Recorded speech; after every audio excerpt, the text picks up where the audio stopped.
So I guess let's start over here. So we obviously need the buckets. This is just, I happen to get these ones at Tractor Supplies. Excuse me.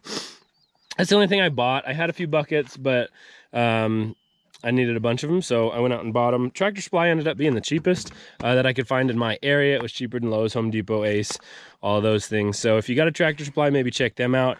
They are BPA free, food grade. You know, some people are gonna care about that, some people aren't. So I'll leave that up to you.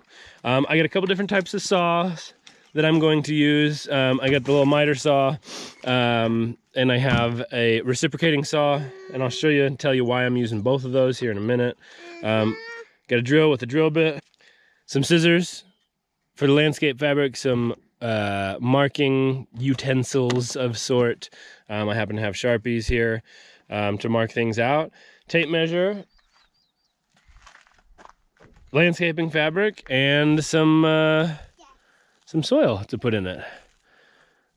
So it can be anything. If you're an organic gardener, awesome, keep it organic. Get all those, you know, chemical free things, get that organic soil. If you're not, you're just trying to grow stuff, just trying to figure things out, get whatever you have. At this point in my gardening career, I want to keep it as organic as possible, but at the same time, it's the first time I've ever done this stuff. So I'm going to use the resources that I have and kind of go from there.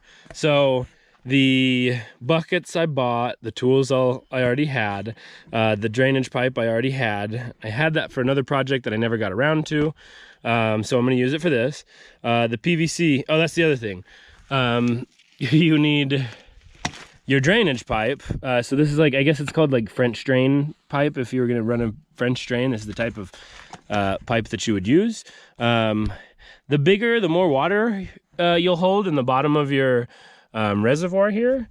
With these smaller buckets, I went with the 3-inch perforated tubing.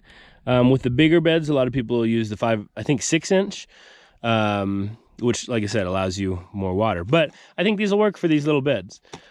This is just electrical conduit. This is Schedule 40. It's just what they, you know, I use this for a lot of different things.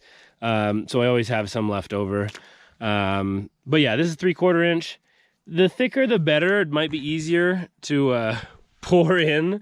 Because when you fill this thing, you're going to pour it through the little downspout there. And the 3/4, it's a little small, but you can, I think I'm going to try and make like little funnels, little adaptable funnels, or I'm going to hook it up to my drip system and kind of make it a flow system, if you will. I don't know. And kind of just put a tube down in there and fill it from my tanks. So we'll see. That might be the next video, how I water these things and keep them watered. Anyways, that's all you need. Pick whatever soil, pick whatever landscaping fabric. Again, this is stuff that I kind of had laying around. This is excess soil from some of the other beds we were working on. And then same thing with the landscaping fabric. So it can be as cheap as you want it to. So here we go. Let's flip it around. Let's make a couple and we'll go from there.